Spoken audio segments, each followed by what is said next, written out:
our daily verse for today and our daily devotion.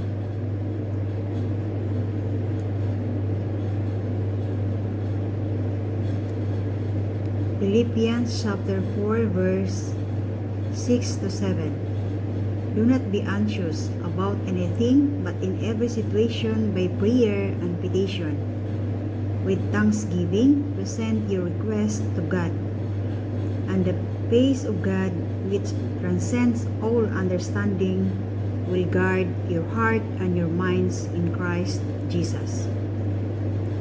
The Bible is not big on emotions like fear, worry, and anxiety.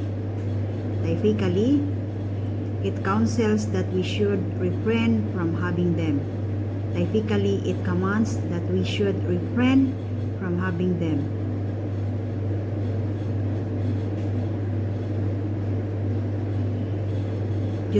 Deuteronomy chapter 31 verse 6. Do not fear, do not worry.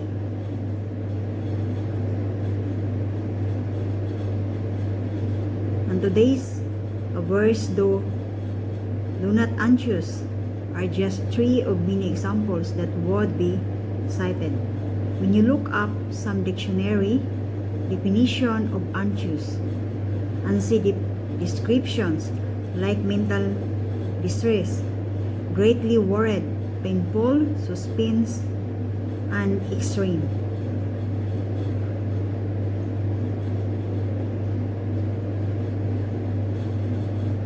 Uneasiness of mind, you can see why the Bible takes its them view of anxiety. Who would want any of that?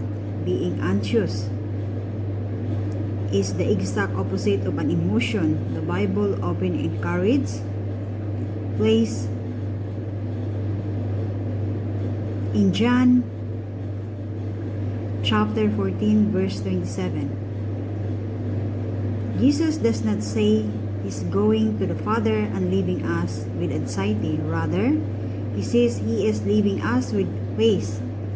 Peace, one could legitimately conclude, is the standard operating emotion of a Christ follower.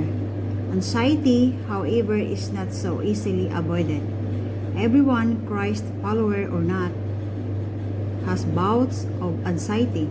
In those situations that cause us anxiety, Philippians chapter 4 verse 6 has recommendation, the presenting of prayers and petitions to God when anxiety strikes. The recommendation is to turn to God, not the situation. When you do, then something good happens. The peace that transcends all understanding pacifies your troubled heart and mind. You may not understand how God resolved your situation, but that's why it's called the peace that transcends understanding. You've given the problem to God. You've cast your cares. 1 Peter chapter 5 verse 7. And it is up to him to figure out how things should be handled. Don't forget the thanksgiving part of the recommendation. Our prayers and petition should be accompanied with thanksgiving. After all, if we are not thankful for the many things God has already given us, why would we expect He will give us even more?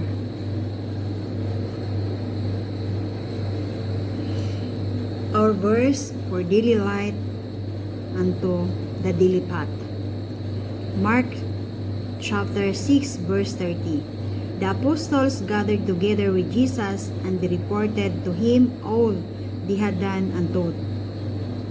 Proverbs chapter 18 verse 24.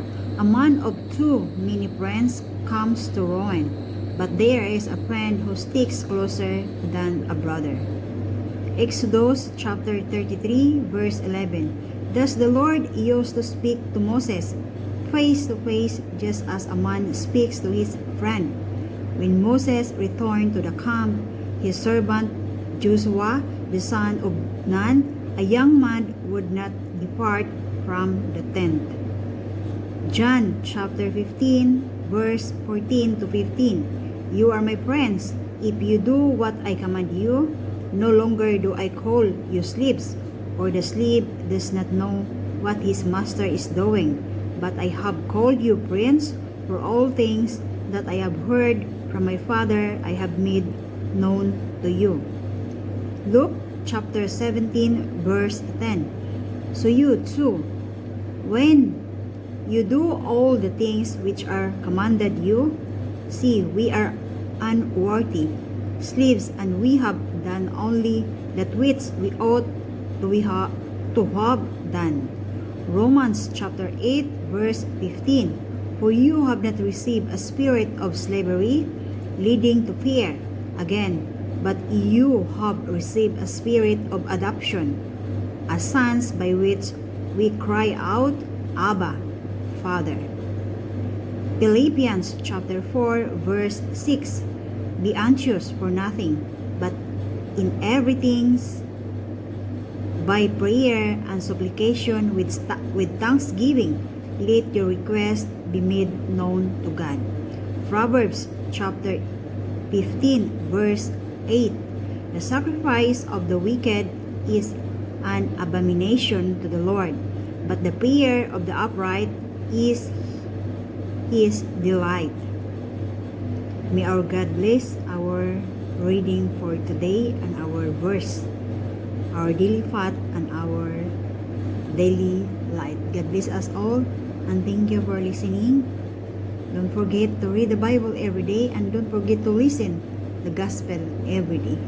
Please challenge ourselves and share to each of everyone. Be grateful,